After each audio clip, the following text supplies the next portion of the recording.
We are back with episode 9 of the Three Body Problem. I'm here with my friends Juanito and Costin. Costin, checking in from Taiwan after your big HitCon keynote. What was that today? Yeah, just a couple of hours ago, I think. How did that go? It's always difficult when you speak at a conference in a new location. Let's say you're maybe not familiar with the event, you don't know what kind of people are coming, so it's always a bit tricky to try to cater to the audience, if you want. Should the content be technical? Should it be like more non-technical? My case, what I always like count on the fact that funny content works everywhere. So if you tell jokes, even if nobody laughs, it should be successful. Yeah, it works.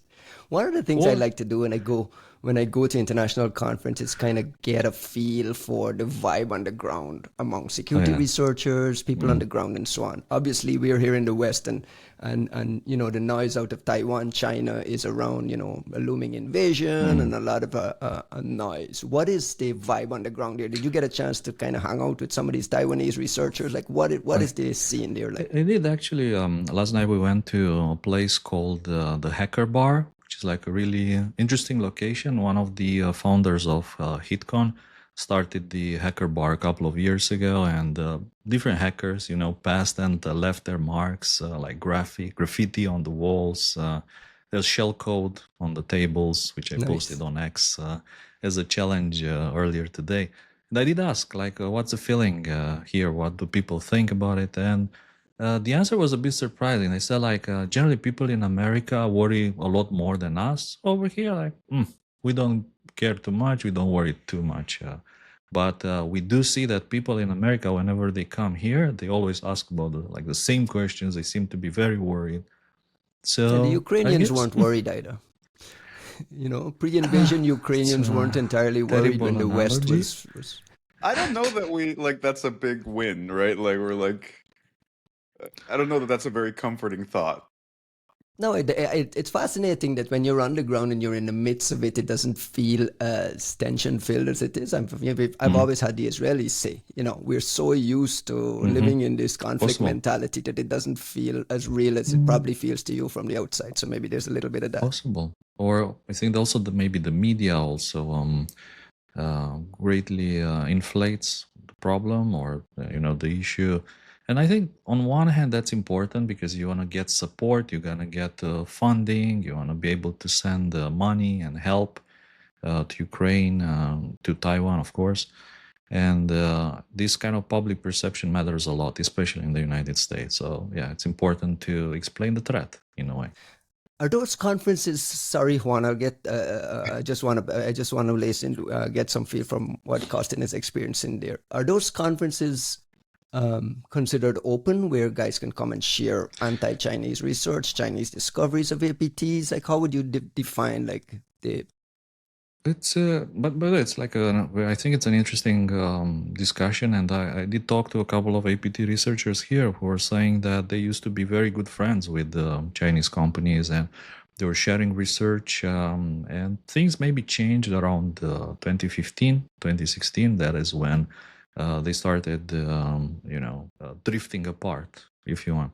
But they used to be, yeah, good friends and working together. Nowadays, there's a lot of Chinese APT research coming out of Taiwan.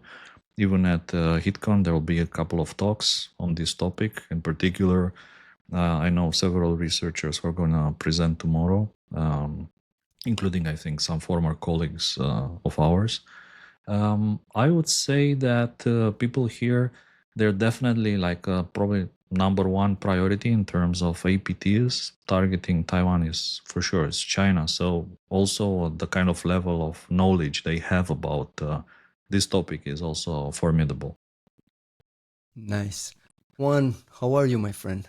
Good, man. I happy to be home for at least a week. I could actually kind of settle my thinking and sort of preparing for LABScon and trying to actually getting advice from you to try to get some perspective, because I have to do a talk. I said I would do a talk, and you've been giving me some interesting advice around what to conceptualize, right? Like my thinking has been this sort of like old SaaS mentality about, you got to come in and drop the biggest APT and have some amazing bit of news. And I think that might be, at least from Days are what you're dead, my friend. describing, yeah, it's an old school type of thing. So I'm trying to get some perspective and do something that'll be more impactful and valuable to today's landscape. But let's see. I'm meditating on it. While we're on LABScon, you had a handful of new announcements since last week, including the addition of Dr. Cristina Cifuentes to the agenda. You saw her talk at Recon. What can the folks expect? Why is this a big deal? So I've been trying to get her over to LABScon since last year, and I'm thrilled that we could finally make it happen. For folks who may not know, Dr. Cifuentes is known as the mother of decompilation. Her master's thesis 30 years ago essentially created the paradigm of decompilation. And it's funny because, I mean, she's moved on to have a very successful career in a sort of adjacent field. She's over at Oracle. And it's funny to see that someone could kind of casually create something so impactful that is such a key part of our industry. And then, kind of go her merry way. But I think it's about time that we all kind of give her some recognition, give her flowers and say thank you and get some perspective from her. So I happen to know that the Recon talk was not recorded. And we had already been trying to get her to LABScon, but it added this emphasis, even just for like the historical record of saying, hey, please come give us a, slightly different version of that. And let's make sure that the world can actually have a copy of that speech. So I'm really, really looking forward to that. And LABScon, I understand, is almost sold out. I believe there are like 1.5 tickets left. Yeah, I think last I checked, we have 3 tickets left. And so there's actually more demand than there is supply, and we're starting to turn to this literally like first come first served kind of situation. But very excited to see it all come together. Good. All right, let's pivot to the news this week. It's been a slow week for the most part. We might actually get through this entire podcast without mentioning. Oh, why would you say that? Without mentioning CrowdStrike, but there we go. I ruined it right off the top. Come on. We're through the day hell of Microsoft. Costin, I saw a slide in your deck, and I want to pivot. I want to use it to set up this story. You said in your keynote today, the things we see and know are just a small fraction of what is actually happening around us. That's been a favorite question of mine around APTs over the years. I've asked you this a few times. What percentage of what we actually see and hear about is what's actually active out there? And in the past, your number was, we know 50% 20%. plus to 20%. Your number kept coming down. I feel like a general theme is our visibility on APTs and high-end malware attacks are very, very limited. What percentage are you at now?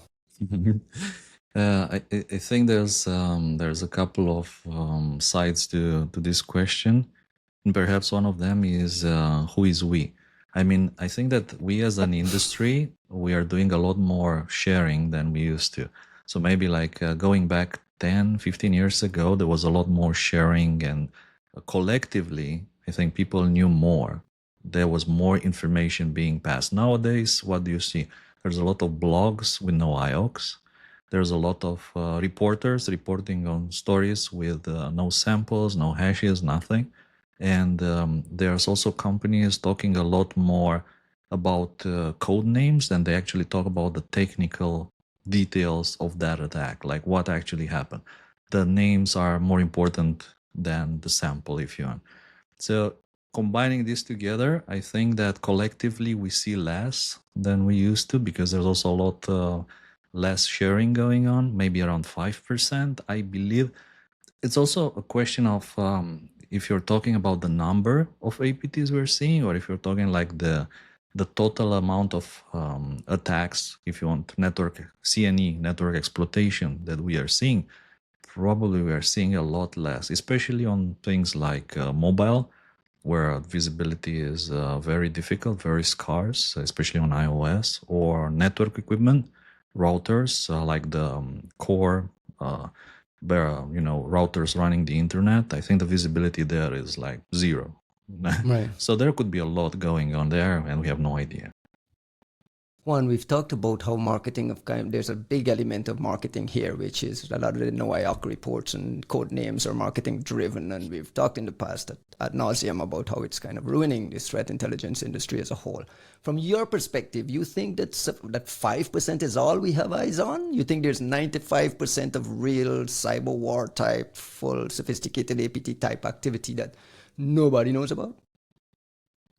I don't know. I think this feels to me like being asked to set like KPIs around doing threat intel, right? Like what quantitative percentage of value have you added? Which may just speak more to like my Which is an current. answer you guys should have. Well, no, I mean we don't, and it speaks maybe more to my current like corporate traumas than it does to what's actually happening. But uh, it, it's a difficult question for me because it feels like there is no objective answer. What I will say is I think we have a bad tendency to think of technology and technological development as linear. And that is not the case, right? Like you look at the AV technology, there were things that antivirus companies were doing 5, 10 years ago that current EDR companies are not doing. And they were in some ways better. And in some ways, I wish they'd come back.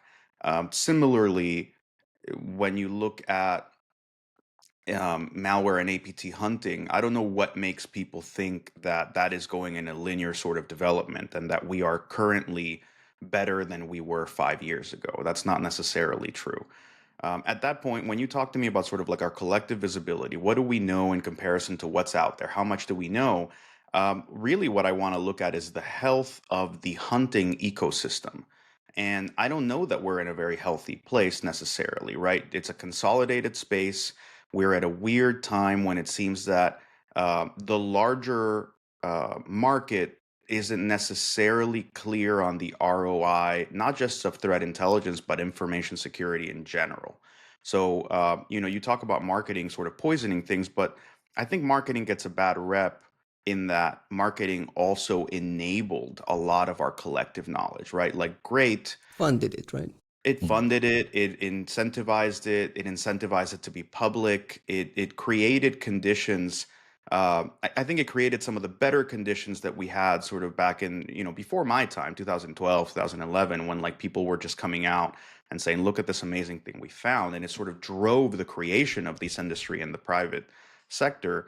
Some of that is kind of diminished, and some of the value that was coming from staving off big PR crises is also coming off, and that concerns me because neither was a really good measure of whether the information security was worth investing into and whether TI was investing into. But if you also take those away, something that to us is self-evidently valuable is becoming less and less and less apparently valuable to the people that need to invest into it. And I know that's a market answer to a question about visibility, but I think it's really important because, I mean, visibility it's not static and it's not linear. There have been times when we have seen more and times when we have seen less. I think that there was a period where 2015, 2016, where I think the answer to your question would have been a far higher percentage than it is now. And I think that's something for us to meditate on and be particularly concerned with, to the extent of like how important is cyber situational awareness across the board? Because it is at a much lower, I think it's at a much lower period than it has been at other times. Sounds like this man is working on his LABScon keynote, Costin. Right? But I wanna just give you an example that just came on top of my mind, which is the GIA10, the lib xzutils, essentially supply chain attack, which was only a couple of months ago. And typically, just think of WannaCry. The NSA was pretty quick to attribute WannaCry to North Korea. And to date, we haven't seen any kind of public attribution on that. And to me, that is scary. In essence, that was like a huge risk. And the attack was so sophisticated and well designed, only caught by some miracle, let's say. the fact that we don't have attribution about that just a couple of months later, and that is kind of scary. Where are you expecting this attribution to come from? I think it will probably, if it will come from a nation state or potentially at the same time from a nation state and the company, like coordinating the disclosure. It should have come from GitHub. Like honestly, I pay attention to what GitHub is owned by Microsoft, no? Yes, and at some point they had a good threat intel team. I think that kind of dismantled around the time of 3CX, but that's a different conversation to have. But think about it, right? Most of the activity revolving around this happened on their platform. And I'm not, fine. Let's say that there were no OPSEC slip-ups in all of the time that it took. What I had expected to see was not necessarily attribution, but actually lateral discovery. I cannot believe that this was the only project that in a year and a half or however long this person or this unit or this organization was involved in trying to backdoor. I mean, that's ridiculous. That's putting all of your eggs in a single basket for 2 years. That makes no sense. So the fact that no one's been able to come out and say, yeah, and that same IP, those same people, that same account, the same MO, whatever, was also involved in discussions in these 3 other projects. Like that's what I was expecting to see more than the attribution itself. I'm almost certain that is a failure on our part, not a lack of something to discover. Costin, when you say you're expecting a government and validated with a independent third-party company coming aboard with a report, you're talking about the U.S. government and say Mandiant or like, where are you expecting it from? Dutch ex machina? I think the NSA, this is on the NSA's shoulders. I mean, the top agency in the world. I think the NSA should be the one attributing this attack the same way they did it for WannaCry. All right. We talk about visibility, and this segs perfectly into this story. This Wall Street Journal had this really crazy story, the real story of the Nord Stream pipeline sabotage. Did you guys get a chance to see that? Went through in incredible detail, went all the way up to the Prime Minister. One little detail in there that really caught my eye was the fact that the Dutch intelligence agency was the first on the spot to pinpoint the planning and pass this information to the CIA. Now, I bring this up because I've previously saw the Dutch help with the Stuxnet attack, Dutch intelligence. I've seen Dutch intelligence being credited with some pretty significant assistance to Five Eyes. Yet, I have never personally seen a Dutch APT. That you know of. Publicly, there is no public documentation of an APT attributed to the Netherlands and the Netherlands government. We've seen France, Spain, everyone else in Europe. Are these guys not on the internet? If they're so good and so amazing, why haven't we found a Dutch APT? You leave the Dutch alone. There's a reason I made the comment. I made the little joke of Dutch ex machina. I mean, like when you really need a miracle in cyber, what you hope is that the AIVD, the MIVD is just gonna, Kool-Aid man their way into the room with a solution, because that's what seems to happen, right? The DNC hack, they come out like, oh yeah, we were chilling on the cameras of like APT 29's facilities, and we can tell you who was sitting at the keyboard when you got popped. Same with this Nord Stream stuff, like who gets Stuxnet into the place. Like they've been referred to me before as the smallest big country and the biggest small country in Western Europe, right? Like they're this like plucky partner that they ride cowboy, they do awesome shit, and they don't have so many equities at play where they're too shy to tell you what they know, what they think, what they found. So like I'm actually incredibly fond of them. I think they are a sizable cyber power that is completely ignored. You're not answering my question though. I'll pivot to Costin. How come these guys never get caught? Like they're so good that they never get caught? Like Costin, you've caught them all. Is there first of all, am I missing anything? Is there a public documentation? Master Costin over here. Is there public documentation of something that I missed? They for sure the Dutch intelligence they're mentioned a couple of times, including in the Snowden documents. By the way, I think there's a slide in there that talks about the fact that the NSA needed access to some terrorist forum and they just didn't have. But luckily, I think the Dutch intelligence happened to have a 0 day to help out their NSA brothers, so which is pretty impressive to me, of course, and it also The speaks sixth to eye.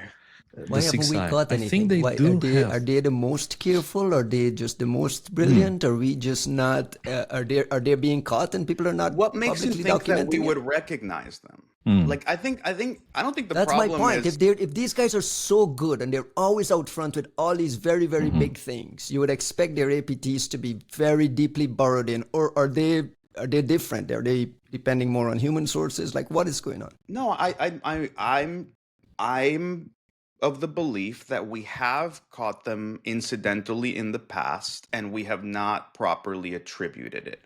Like something think about the discussion we were just having about visibility. If we think that visibility over APTs writ large is low, then think about how much of the industry that provides us with insight into APTs is Western and has this like allergic reaction every time it catches a whiff of Friendly. Westernness. The whole Um, notion of there are friendlies in cyber. yeah, which I mean, look, I understand that, but my argument has always been if you're a professional threat intel shop, then you curtail what you want to publish, but you do not curtail what you research. You should know what you're looking at as well as possible regardless of where it comes from. And then you can choose what you want to talk about publicly, where you want to disseminate your information. But there's a truancy and this like bizarre notion of pseudo patriotism that seems to come with the idea that like, oh, it seems Western. Don't touch it. Leave it alone. Don't look at it. It's the fucking Ark of the Covenant. It's like, relax, study this thing. Why haven't we seen it before? What detection should we put in place? How do I keep tracking this thing long term? I'm sorry. Look, I'll put this example forward. We love the Ukrainians and what they're doing and what they're up to. Nobody is reporting on Ukrainian APTs right now other than Positive Technologies and Kaspersky, and they have, sort of their own vested interest there. Um, I Yeah, but understand it that. tells us a lot. It tells us a lot about visibility and Well, trustworthiness of the data that's out there it tells you a lot about the willingness to publish. Does that mean we on don't all see sides. them? Does that mean we don't follow up on them? Does that mean we don't put we don't put detections in place or check? No, it should not. If you choose not to put that stuff out there because it's in a war, because the ethical calculus has changed in the time being, I agree with you wholeheartedly. But if you're just looking at it and going, "Oh yeah, no Yara rules, no detections, don't look," you're failing to do your job. And if God forbid tomorrow the Ukrainians decided that they were, going to become the regional superpower in Eastern Europe and start invading other countries, okay, well, maybe you're going to need to figure out how the hell you're going to track this stuff again. And you really shouldn't be waiting for that, for the luck of geopolitics before deciding what you study. Costin, So just to are close you the loop. suggesting like trust but Yarify, something like this? Yeah. No, look, I mean, you should be tracking all of it because at the end of it, catching any APT is like watching, it's like a fucking shooting star just came through, right? Like it's a special moment. You should know why you hadn't seen them before. What are they doing that's special? What are they relying on that's different? And you should prepare for that internally. I don't know why people, I think it's like a scarcity mentality that they think that you see a thing and you have to all of your decisions have to be the same for it. Or so if you found it, if you study it, you must publish it. I don't know. When we were working together, we'd have like 30 APTs in the pipe that we wouldn't even like publish on until later. We decide what to do at a later time, right? You would sit and you would think about it. I don't know if these companies only find one APT at a time, but like I don't think that's the case. Like be mature, study stuff, look at what's cool, and then decide what's worth publishing. Costin, I think your 5% is going down as we speak. Like, just to close the No, loop, wait one second. that's Just to for close sure. the Listen, loop. Okay, go from all ahead. the stories I've heard, and I've heard like so many stories over the years, stories that usually don't make their way into the public at conferences, but you hear them, at the bar after the conference, or you hear them in the back alley, like smoking a At the cigar. hacker bar. Hacker bar, of course, highly recommended. If you visit Taipei, just go to the hacker bar for good stories and interesting cocktails. By the way, they had the Eternal Blue cocktail. There was What? Heartbleed. Nice. I'm There was a so 0 Day jealous. Why cocktail. can't we have this here? What is this, man? They even had shisha, like if you can imagine, like shisha for hackers. It did say Wow. shisha for hackers. I would need to go to Taiwan. I think they I'd got like shisha named after Juanito. But yeah, going back to the rumors. So some of the rumors I heard that in the past, different companies, they did find interesting stuff. They did their best to understand what's that. Is it like something sensitive? Is it like CT or whatever? And they decided to publish, and the effect was not good. Like essentially, they got visited specifically for publishing on Ukrainian APTs. So I guess once you hear these stories and the stories that you kind of get passed over to others, You the censor desire yourself. to expose that essentially goes down. To close But the you loop don't on the have to MIVD expose it. thing, is it Which is possible at all? what I'm saying. That probably there's people tracking this stuff, but they don't publish about I it. hope so. I think that's what Mm. professionals should do. And I think that's what professionals should have done when Equation Group got published. It's what they should have done with everything. It's what you should continue to do. How many times have we caught a new APT because we looked at another APT, wrote some generic signatures, and then it turns out, oh my God, this totally unrelated cluster of stuff was doing something relatively similar.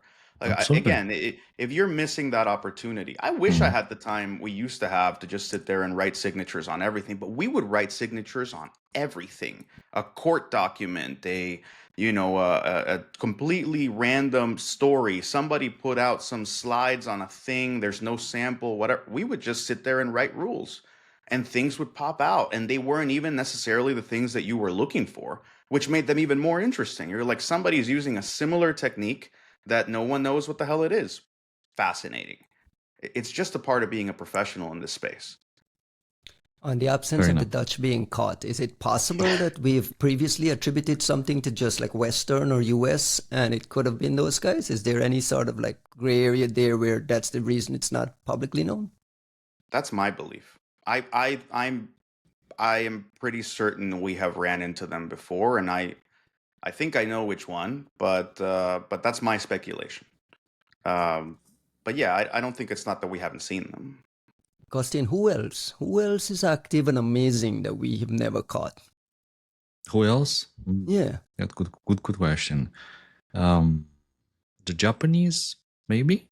Like there were like some jokes about that of course there's a code of honor, so the Japanese would never do anything of sorts, and they always kind of relied on the US for their military defense and so on. But yeah, still it's an interesting question, I guess. The Japanese, I don't want to talk about the countries in Europe, like I don't know, Liechtenstein or Austria, for instance. I mean, where are the Swiss? Where are the Norwegians? Where are the Swedes?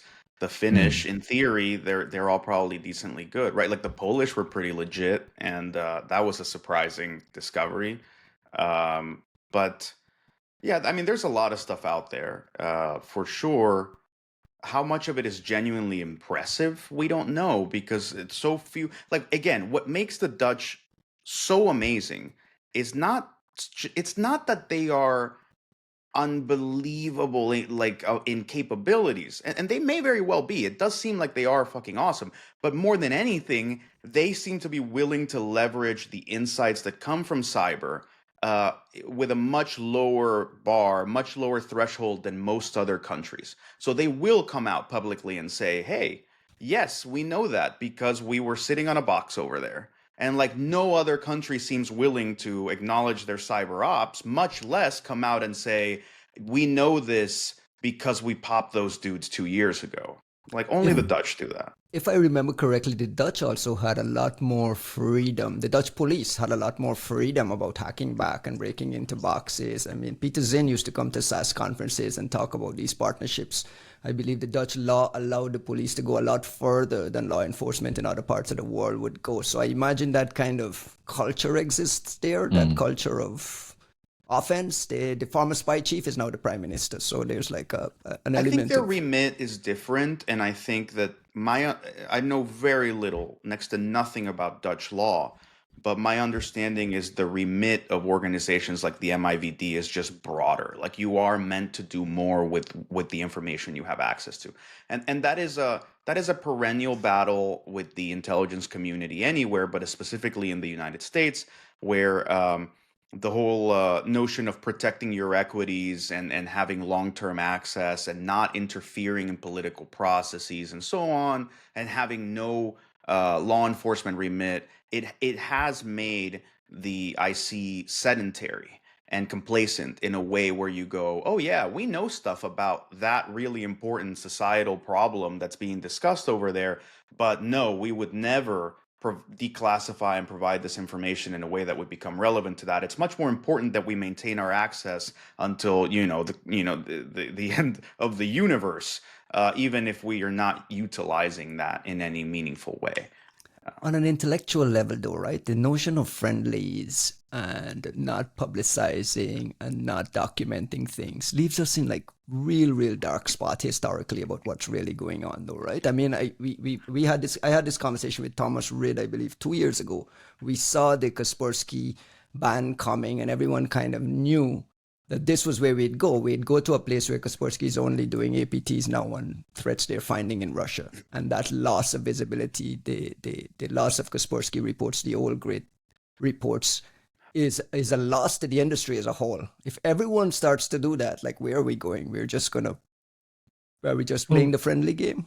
What worries me the most is not just that, but reusing malware, like for false flag purposes, is the thing that I believe is potentially the most threatening. I mean, having, let's say, some malware from high-end APT group just simply getting repurposed and used by a different operator, and then that malware getting ignored because people think that it's actually a friendly. I think that's one of the issues to think about. The other one, of course, is the idea of deconfliction that I think, Juan, you talked about that a couple of years ago at Virus Bulletin, that the need for deconfliction is quite important. And I don't know, perhaps you can say a few words about that. I mean, I think the problem of deconfliction is actually super fascinating. The notion of how many What APTs. does it mean? Hold on, set it up. So deconfliction is a standard military concept about making sure that you don't overlap in your operations in a way that is self-defeating, right? If coalition forces are attacking a position in Afghanistan, if you don't know, for example, that the Brits are entering from the south, you may easily do a bombing run. Or like the Russians have learned this recently in Ukraine, where we shot down a convoy, and then the other Russian troops are like, someone just shot down our convoy, and you go, the Russians just shot down a Russian convoy, right? Like it's a standard military concept. It's also been super problematic in other cases because there's a game theoretical problem there, right? If you're doing covert ops, who do you actually trust to let them know who's there? And I say game theoretical problem because you look at Syria, and the problem that you get into is people didn't necessarily want to tell the Russians where their ops were, or they didn't know who to tell because the Russians were bombing hospitals and they were bombing friendly operations and so on. So it is a really complex game of sort of strategy that goes into deconfliction. When you look at the cyber equivalent of that, what we're talking about is what is your tolerance, what is your threshold of tolerance for existing on the same target, same endpoint, same box as another APT? And keep in mind that this is not the same as warfare, right? You're not going to hear the gunshots. You're not going to know. So do you even know if you're in the same box as another APT? How do you know that? And B, what do you do at that point? To what extent do you have an appetite to coexist? And why that matters is, well, things go aberrant. Things, maybe there's some potential conflict with the malware toolkit of another player. But more importantly, what happens when one very sloppy player comes into the same box? And that's what happened with the famous magnet of threats. What happened with that's the discovery of Equation Group. You have 7 APTs in the same box, and one of them gets discovered, and all of a sudden, you run the gamut of like, well, here's 6 that we know, and who the fuck is this 7th?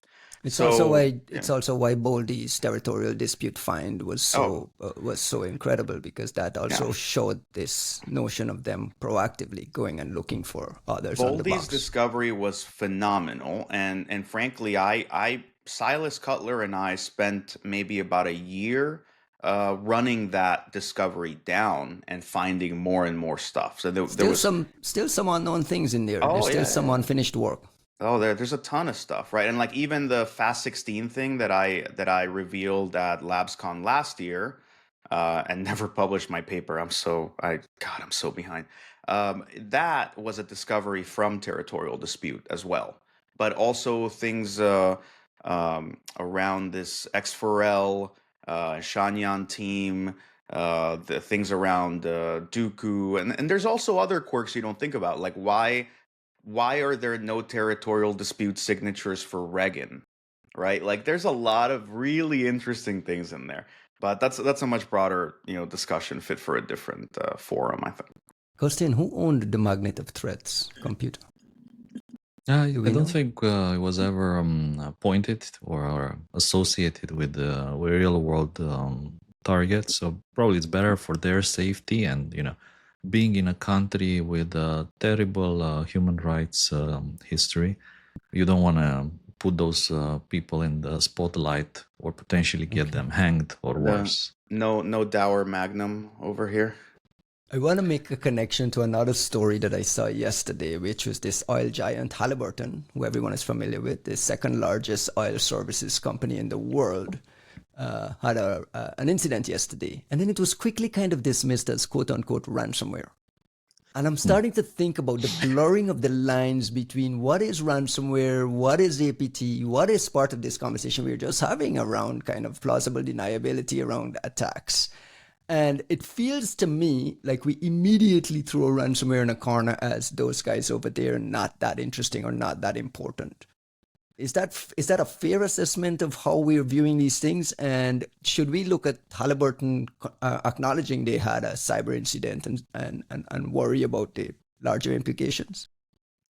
I mean, look, we don't know what's happened, and I would suspect even Halliburton isn't entirely aware what happened, right? Like when you get an early report like this, you take it with a grain of salt. I don't know how comforting it is that it is ransomware or not, for the sake of a discussion about APTs, because I'll say this: it's probably ransomware, but it could have, had it been the Iranians, it would have been a phenomenal get on their part. And if it is ransomware, that means that it was a soft enough target where any dedicated APT could have probably gone for it. So, what is the distinction? It's almost like we're looking at our casualties and trying to find comfort in what caliber bullet they got killed with.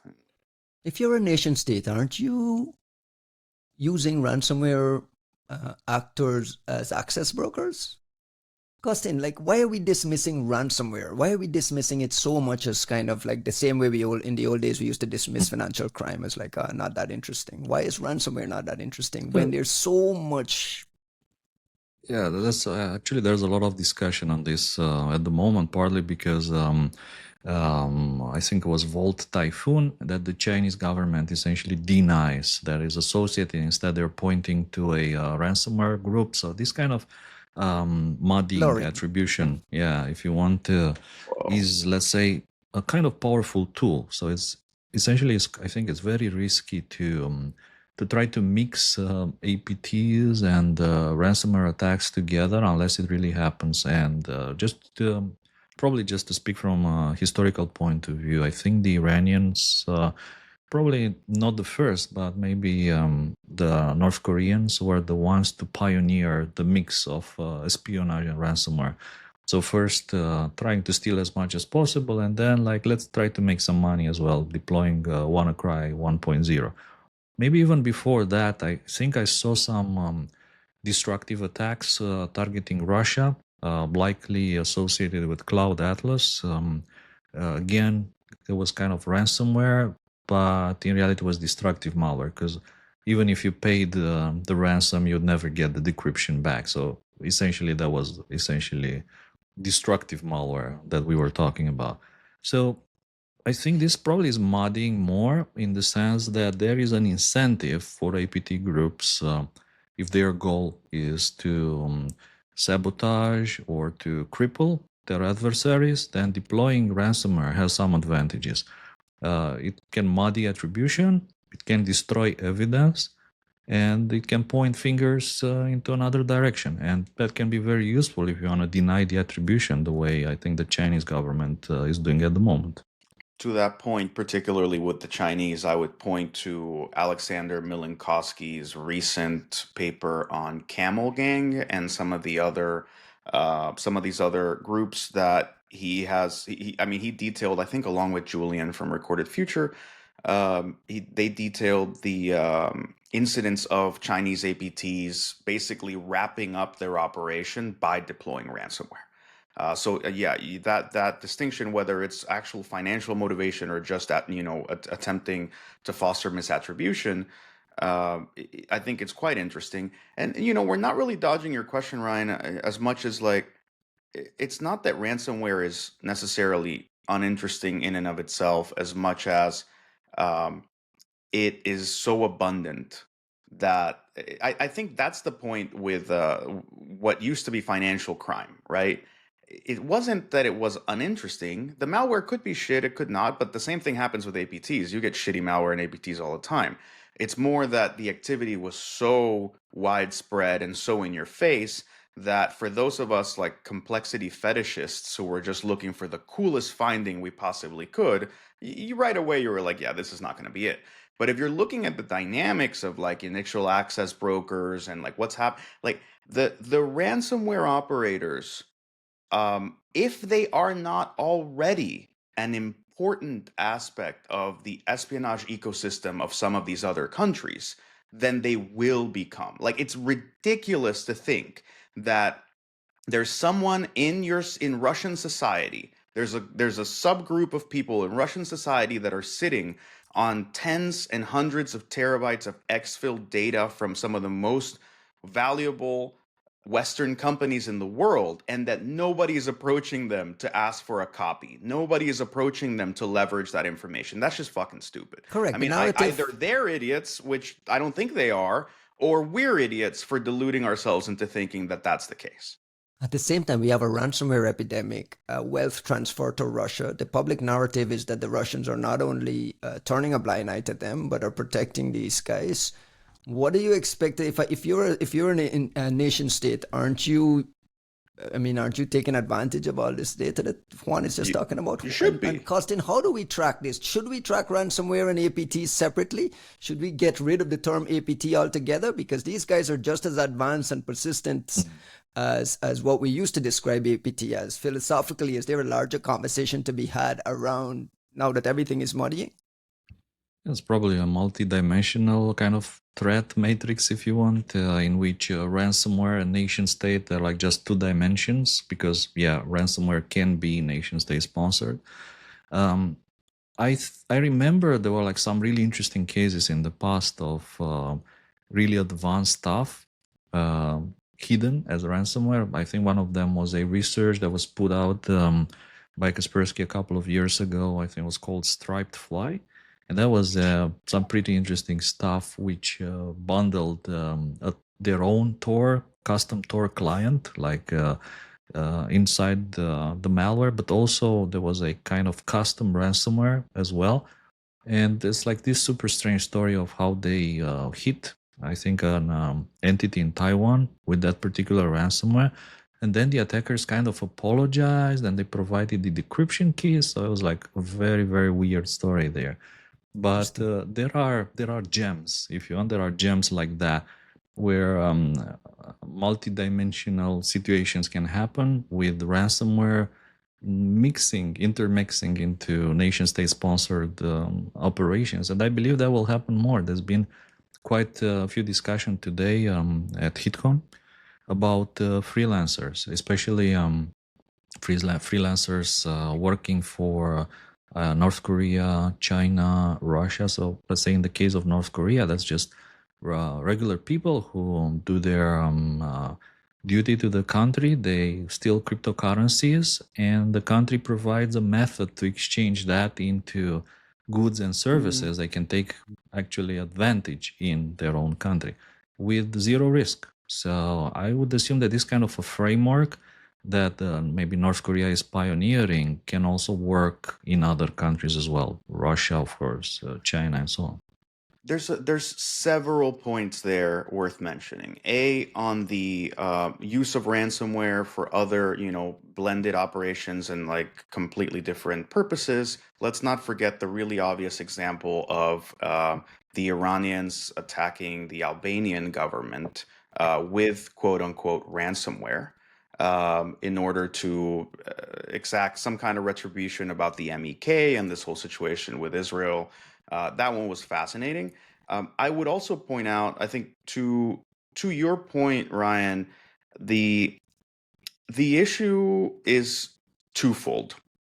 Our tracking of ransomware actors is shitty. Like it is not granular enough. We talk about ransomware groups, and we usually use the brand of the ransomware group or the malware as a service provider or whatnot. Whereas in reality, most of the operations that we're talking about should be tracked at an affiliate level.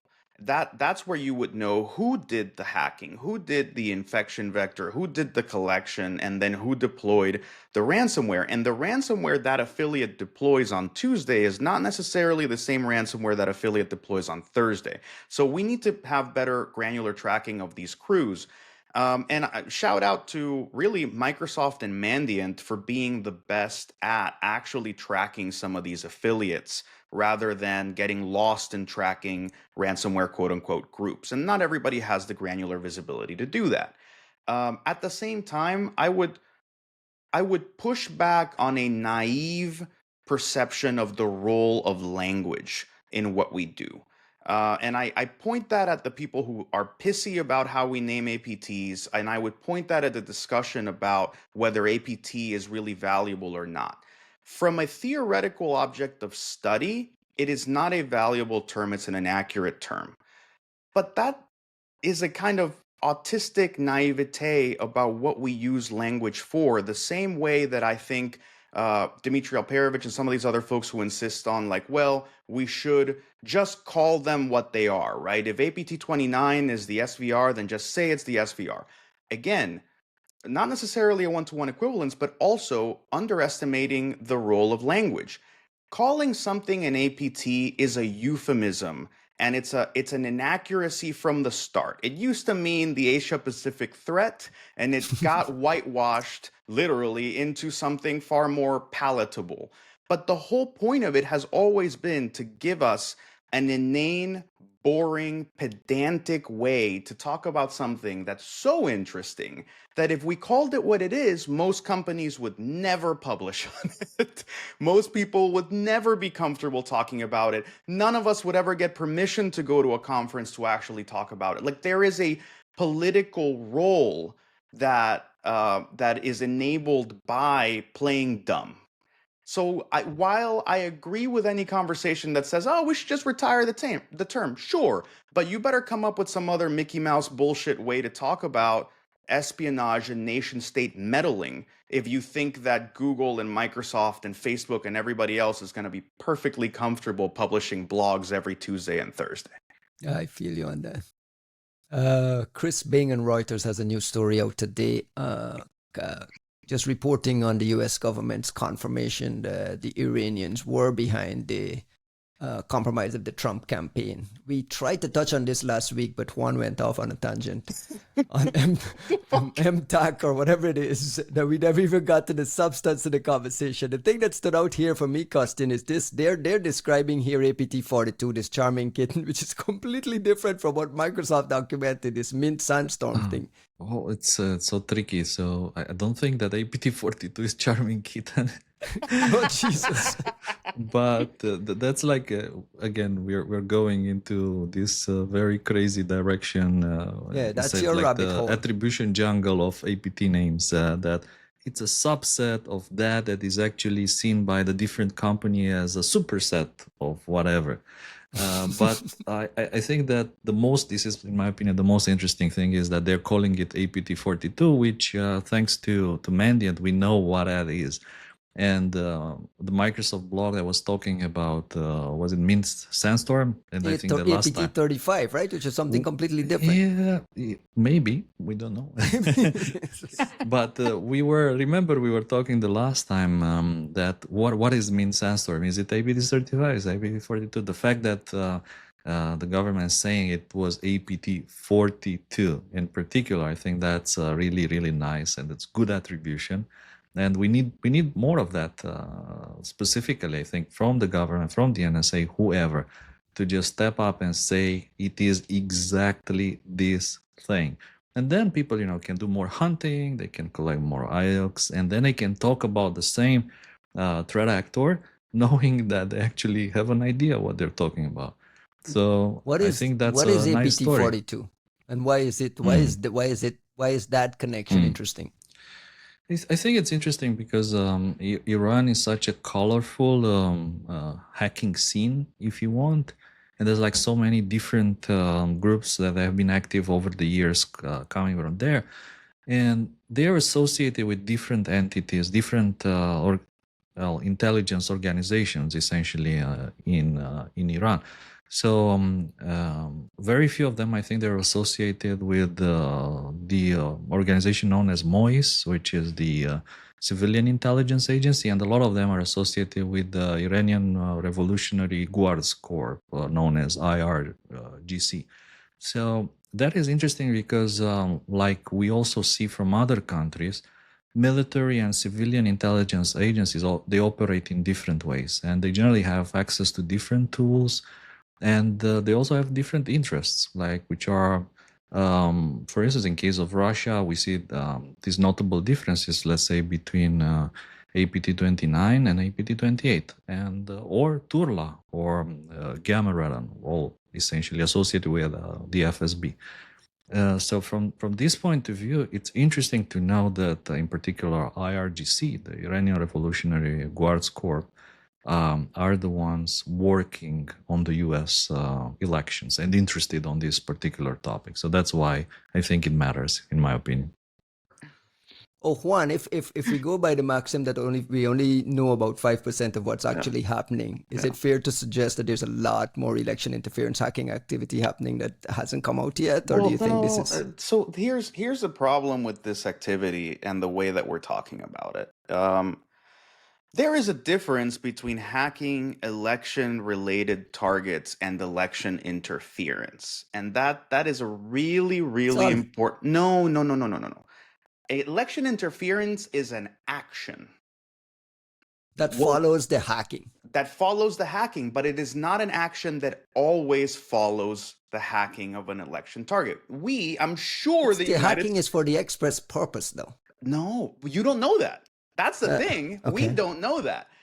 I'm sure the US has hacked plenty of, let's say, political parties in Taiwan or in China and whatever. Well, actually, China. Look, the US has hacked plenty of political parties and election adjacent organizations in the past and has not leveraged that information towards election interference per se.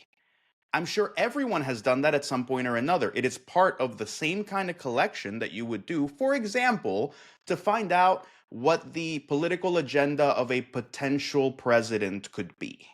That doesn't mean that you're looking to interfere with an election. Election interference is a different action, the same way that sabotage is a different action that you would take in the aftermath of a cyber operation and the same kind of access. And that's really what makes things like the Talon Manual so hard to define, and all this like political, not just like cyber policy, but also international law around cyber, so hard to get right. Cyber operations work in a sort of like continuum, and the access that would eventually turn into a potential sabotage operation isn't necessarily a part of that same operation. So like my point being that I think I would be surprised if these were the only APTs that have hacked the Trump campaign, let's say.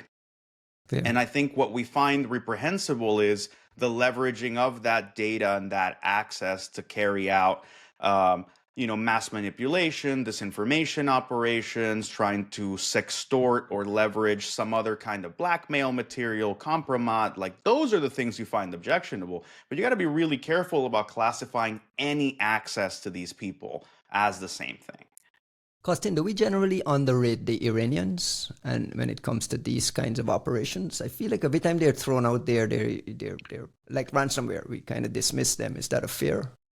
I think there's for sure a lot of the narrative and what people are talking about is shaped. This is not something that happens randomly, if you want. Like this is one of the things that I learned many years from Kim Zetter, which is that everybody has an agenda.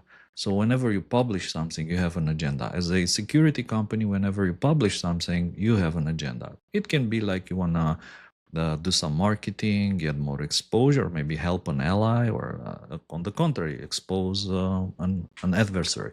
So I think the narrative, the narrative that we are hearing most of the time was focused a lot on Russia, was focused a lot on China recently, but maybe less in Iran. I mean, historically, Israeli threat intelligence companies, they've been very active talking about Iranian threats, publishing constantly, muddy water, like APT certified. A lot of reports have come out over the years and getting generally a very good grip on what they're doing. But on a global scale, the narrative is not that, at least not at the moment. Probably it may change in the future if they are deemed kind of a worthy adversary. But I mean, if you look even at the way they try to influence the elections, perhaps that was not the smartest thing. And it also kind of showed a kind of lack of experience. Just imagine if they actually did this in a different way. Maybe hire kind of lobbyist and just to present those documents to the other party and then expose the whole thing that somebody presented those documents to the other party. I mean, that would be like a much bigger story than the fact that journalists... If they only had WikiLeaks, Julian Assange sitting in the middle of that dissemination, WikiLeaks, I think that there may be still novices and learning and trying to understand. And this is why I believe it's important to keep an eye, like to learn and to watch them carefully as they are becoming better and better. And this is like general trend everywhere, that everyone's getting better at disinformation and influencing of public opinion. Activity, for instance, here in Taiwan is huge from the Chinese side, trying to compromise politicians to make them look bad. All of that is very, very powerful, and you can see I'm that. I'm surprised they're even allowing this conversation to happen on their internet. If my connection goes down unexpectedly, you know who it was. It was the Dutch. Okay. You want to pivot perfectly to the last topic, and we don't have a lot of time, but I really do want to touch on it before the story gets stale next week. Is a story I saw on hackhunting.com about Xiaomi doing some patching shenanigans ahead of Patch Tuesday ahead of Pon2Own in Toronto. Kostin, you can sit out this one if you're worried about your internet going out. But when I read the story, that felt like a very kind of a Romanian thing to do. Like And I'm saying that because I've seen this happen before. Like, I won't give any names, but it felt like so natural to me to reading that. And so, yeah, look, the Chinese are kind of Romanian, a little bit, if you They want. But can aspire to be. let me set it up because this actually happened that Point to Own gave them the prize for the lamest vendor response. And the idea was that Xiaomi was disabling parts of its infrastructure, including the global app store, to stop these Point to Own contestants from winning.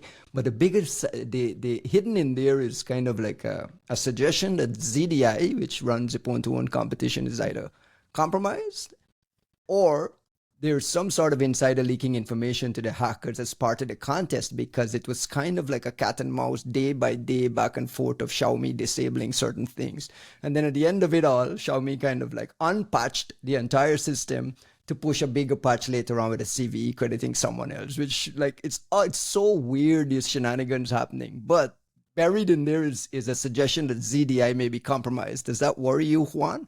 ZDI is a broker for You every don't big think zero day. CDI, like, come on, man, like, You think they've been compromised already by the Dutch? I you leave the Dutch alone, right? They're the badasses of the whole picture, and I wish everybody behaved the way the Dutch do.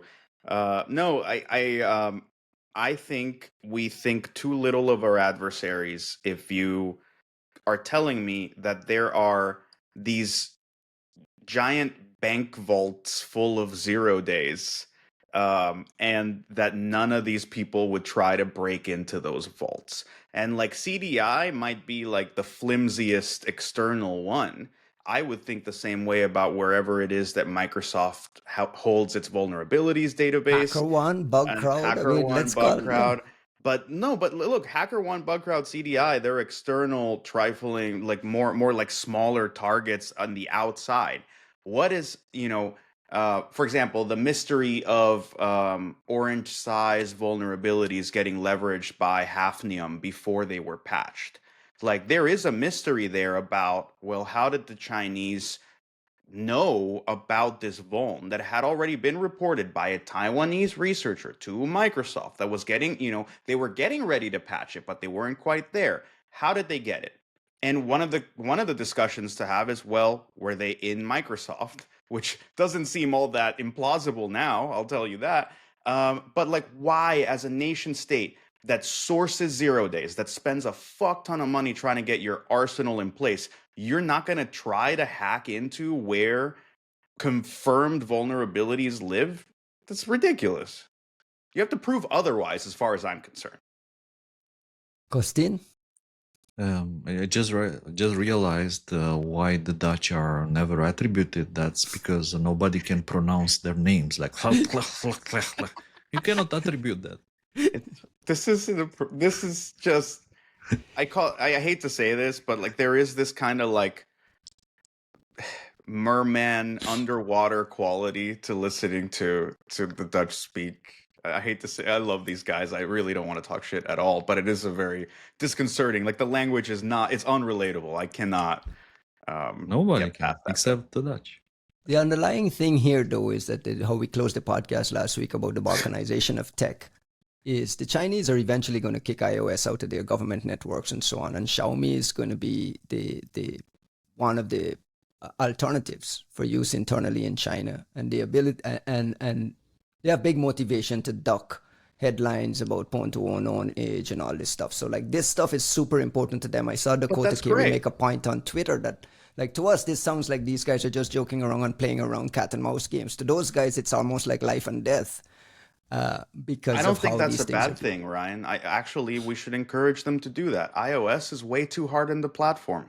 Please go ahead, transition to Xiaomi, who doesn't actually have a vested interest in improving their, like raising the level of their platform to that. Like similarly, the Russians, if you are dying to embrace Kaspersky OS or whatever other bullshit local operating system, go right ahead. It's going to be a wonderful time. You know how much easier a time American vulnerability researchers are going to have with some bullshit platform that like doesn't have the same level of like hardware software coordination, it doesn't have the same level of like inspectability and visibility and so on? No. So personally, yeah, if the Chinese want to do that, I have a feeling that the Dutch and everybody else are going to have a wonderful time with it. Why not? This is true. This is the question we ask about tech balkanization is what are they going to use? You kick iOS and Android out of your country. What do you use? You use this thing that is half baked, less likely to be as secure and looked at as iOS or Android. Is that fair, Costin? Yeah, you'll use a homegrown solution, Red Star OS, MS-DOS, DR-DOS, OS2 Warp, like one of my favorite operating systems, which until a couple of years ago was still running the Romanian underground system. So yeah, I'll have to use one of these solutions. I still use FAR, yeah. Come on, FAR is a way of life. It's different.